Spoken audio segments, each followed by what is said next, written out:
பூஜ்யாய ராகவேந்திராய சத்யதர்மரதாய ச பஜதாம் கல்பவ்ருக்ஷாய நமதாம் காமதேனுவே.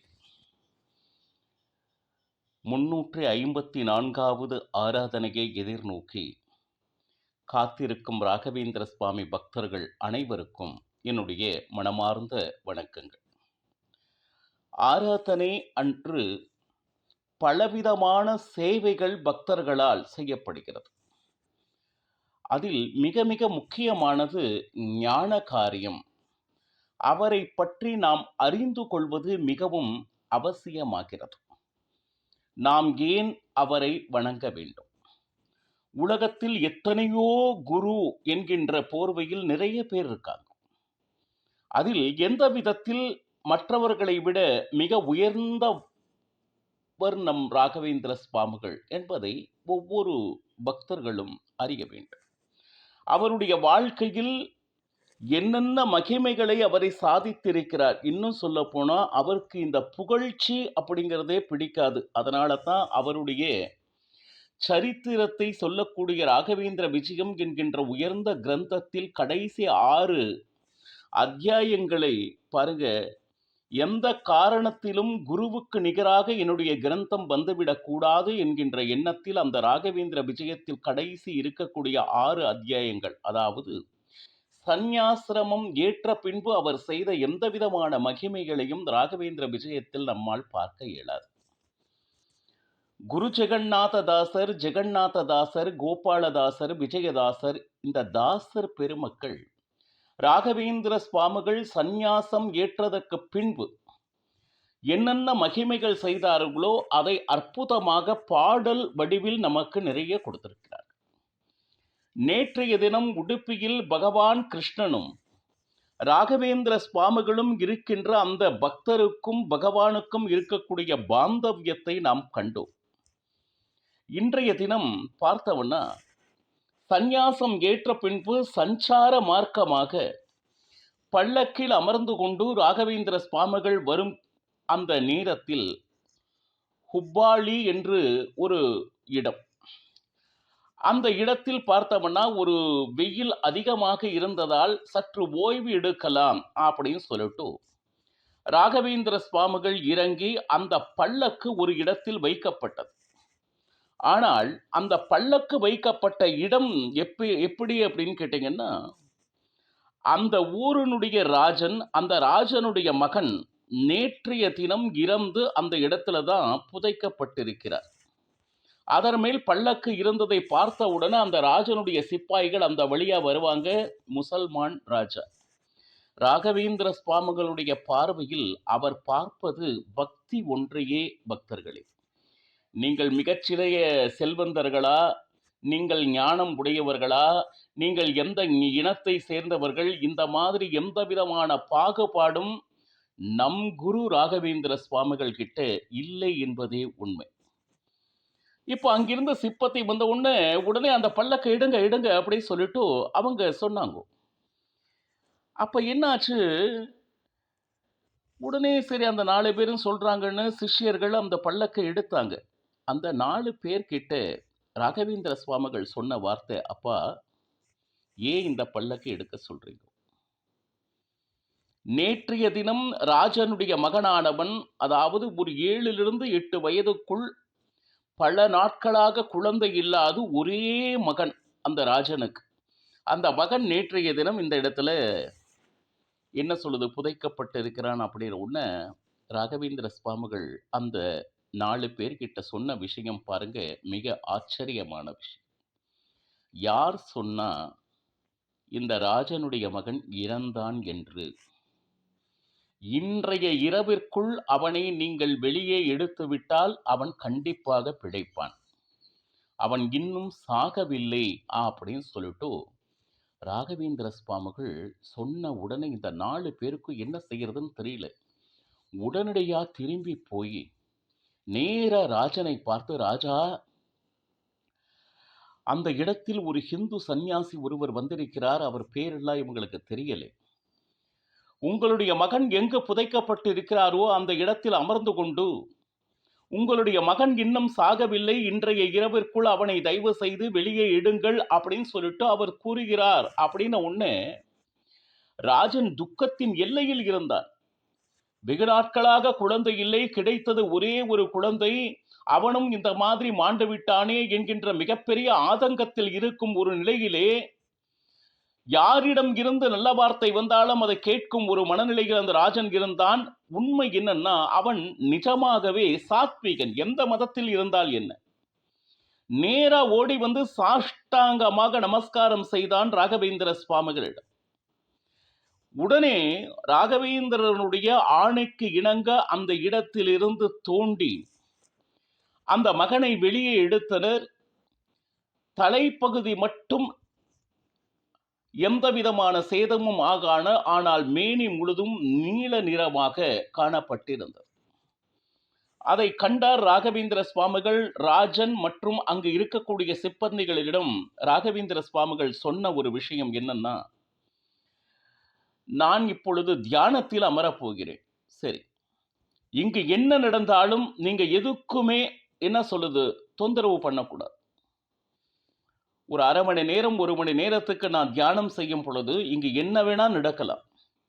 அந்த நேரத்துல நீங்க எதையுமே செயல்படாம சும்மா நின்றுட்டு இருந்தா மட்டும் போரும். இது ராகவேந்திர சுவாமிகள் அந்த ராஜனுக்கு இட்ட ஆணை. உடனே அந்த ஆக்ஞையை அப்படியே, ஏன்னா மகன் மேல் இருக்கக்கூடிய அந்த பாசத்தினால் ஒருவர் நாம் தேடி போகாமல் அவராகவே தேடி வந்து இவ்வளவு பெரிய ஒரு விஷயத்தை ஏதோ செய்து கொண்டு இருக்கிறார் அப்படின்னு சொல்லிட்டு பாருங்க. ராகவேந்திர சுவாமிகள் நேர அந்த மகனுடைய சடலம்னு சொல்லக்கூடாது, அவன் இன்னும் உயிரோடு இருக்கிறான், அமர்ந்தார். அமர்ந்து சில ஆன்மீகங்களை செய்துவிட்டு 3 விதமான மந்திரங்களை பிரயோகித்தார் என்று எழுதப்பட்டிருக்கிறது. ஒன்று நாகம் அப்படின்னு சொல்லிட்டு, நாகம் தீண்டி உள்ளது என்பதை அறிந்தார். கருட மந்திரம், கிருஷ்ண மந்திரம் மற்றும் அந்த சேஷ மந்திரம் என்று சொல்வாங்க. கண்மூடி தியானித்து கொண்டு இருக்கிறார். பாருங்க, முதலில் அந்த எந்த அரவம் தீண்டியதோ அதைக்கு உண்டான மந்திரத்தை ஜபித்து கொண்டு இருக்கும் பொழுது அனைவரும் பார்த்து கொண்டிருக்கின்ற வேளையிலே திடீரென ஒரு பாம்பு வந்து நுழைந்து அந்த மகனுடைய உடம்பில் இருக்கக்கூடிய அனைத்து விஷயங்களையும் இழுத்து கொண்டதை அங்க இருக்கவங்க அத்தனை பேரும் பார்த்து கொண்டிருக்கும் பொழுது இந்த மகிமையை செய்து கொண்டிருந்தார் நம் ராகவேந்திர சுவாமிகள். உடலில் இருந்த அந்த நீல நிறம் மறைந்து உடனே விஷம் முறிந்தது. எங்கிருந்தோ இப்பொழுது ராகவேந்திர சுவாமிகள் கருட மந்திரத்தை ஜபித்துக் கொண்டிருக்க ஒரு கழுகானது வந்து அந்த அரவத்தை தூக்கி சென்றது. அதாவது பாம்பினை தூக்கிச் சென்றது. அடுத்து அவர் கிருஷ்ண மந்திரத்தை விடாது ஜபித்துக் கொண்டிருந்தார் நம் ராகவேந்திர சுவாமிகள். அவருடைய ஜபம், அவருடைய தியானம், அவருடைய பக்தி, அவருடைய வைராக்கியம் இதை சொல்லி மாளாது. பகவானுக்கும் பக்தருக்கும் இருக்கக்கூடிய பாந்தவியம் பாருங்க. ஆத்மார்த்தமாக பகவானிடம் தியானிக்கும் பொழுது பகவானே அந்த இடத்தில் வந்து அந்த பக்தர் என்ன கேட்டாரோ அதை செய்வார் என்பதற்கு இதைவிட மிகச்சிறந்த உதாரணம் இருக்க முடியாது. அந்த கிருஷ்ண மந்திரத்தை ராகவேந்திர சுவாமிகள் ஜபித்துக் கொண்டிருக்கும் பொழுது ஒரு பிள்ளை தூங்கிக் கொண்டிருக்கும் பொழுது எழுந்தால் எப்படி இருக்குமோ அந்த ராஜனுடைய மகன் எழுந்தான்.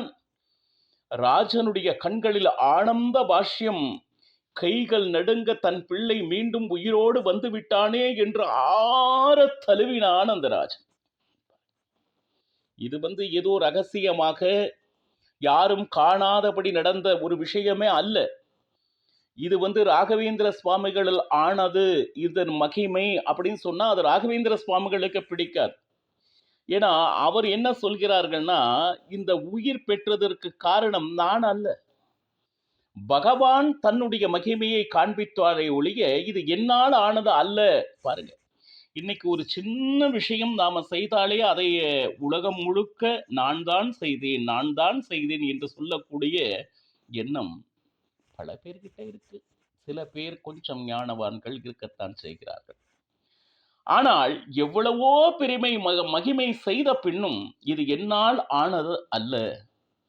இது எல்லாத்துக்கும் காரணம் நான் நித்தியம் செய்து கொண்டிருக்கும் அந்த மூலராமனுடைய மகிமையே அப்படின்னு சொல்லிட்டு அந்த பாலகனை கட்டி அணைத்து இதற்கெல்லாம் காரணமாகி இருக்கக்கூடிய ராகவேந்திர சுவாமிகளுடைய பாதத்தில் சாஷ்டாங்கமாக விழுந்து, சுவாமி,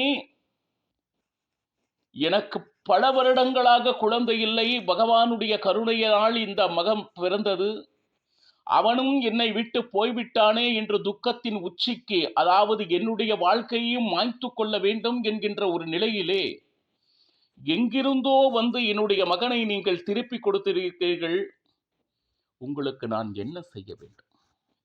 அவன் இருந்த நிலையில் அந்த ராஜ்யத்தை கேட்டிருந்தால் கூட ராகவேந்திர சுவாமிகளை அர்ப்பணம் செய்யும் மனதில் இருந்தார் அந்த ராஜா. ஆனால் மாறாக ராகவேந்திர சுவாமிகள் அந்த ராஜனுக்கு கேட்டது என்னன்னா ஒரு புன் சிரிப்பு, அவ்வளவுதான். அந்த ராஜன் கொடுத்து ஆக வேண்டியது ஏதேனும் இருக்கிறதா ராகவேந்திர சுவாமிகளுக்கு? அவ்வளவு. ராகவேந்திர சுவாமிகளே, நீங்க வாங்க, என்னுடைய மகன் இறந்து விட்டான் அப்படின்னு ஏதாவது பிரார்த்தனை செய்தாரா அப்படின்னா இல்லை. அவன் முசல்மான் ராஜன், இவனுக்கு ஏன் உதவ வேண்டும் அப்படின்னு நினைச்சாரா? இல்லை. பாருங்க, நீங்கள் சாத்வீகராக இருந்தால், தர்ம நிஷ்டைப்படி இருந்தால், உங்களுடைய மகன் இல்லை எந்த ஒரு ஆபத்து உங்களுக்கு நேர்ந்த பொழுதும் பகவான் யாரோ மூலமாக இவ்வளவு பெரிய மகிமைகளை செய்விப்பான். அதுல எந்த விதமான சந்தேகமும் இல்லை. ராகவேந்திர சுவாமிகளை நினைத்தால் மிருத்யு என்று சொல்வார்கள், மரண பயம். எப்பொழுது இந்த மகிமையை நீங்கள் கேட்டுக்கொண்டே இருக்கிறீர்களோ அந்த அபமிருத்யு என்று சொல்ற சாதாரண சாவு இல்லை, இடையில் ஏதான அசம்பாவிதமாக இறக்கக்கூடிய ஒரு சூழ்நிலைன்னு இருக்கு இல்லையா, அந்த மாதிரி அபமிருத்யு அப்படிங்கிறது எந்த பக்தனுடைய வாழ்க்கையிலும் நடக்காதுன்னு இதனுடைய பலஸ்துதி சொல்றது. பகவானுடைய மகிமையை, ராகவேந்திர சுவாமிகளுடைய மகிமையை கேட்டுக்கொண்டே இருக்க வேண்டும். இது நீங்கள் ஏற்கனவே கேட்டதாக இருக்கலாம், இருந்தாலும் மீண்டும் மீண்டும் புனக அப்படின்னு சொல்றாங்க. அதை கேட்டுக்கொண்டே இருக்க இருக்க எந்த விதமான அபமிருத்தியும் நம்மளுடைய வம்சத்தில் நடக்காது என்பது பலஸ்துதியாக சொல்லப்பட்டிருக்கிறது. இது மட்டுமல்ல, அவருடைய வாழ்க்கையில் பலவிதமான மகிமைகள் நடந்துள்ளது பக்தர்களே. இதை பகிர்ந்து கொள்வதில் எனக்கு மிகுந்த ஆனந்தம். மேலும் நாம் பல மகிமைகளை காணலாம். சர்வம் ஸ்ரீ கிருஷ்ணார்ப்பணமஸ்து. ஹரே ஸ்ரீனிவாச.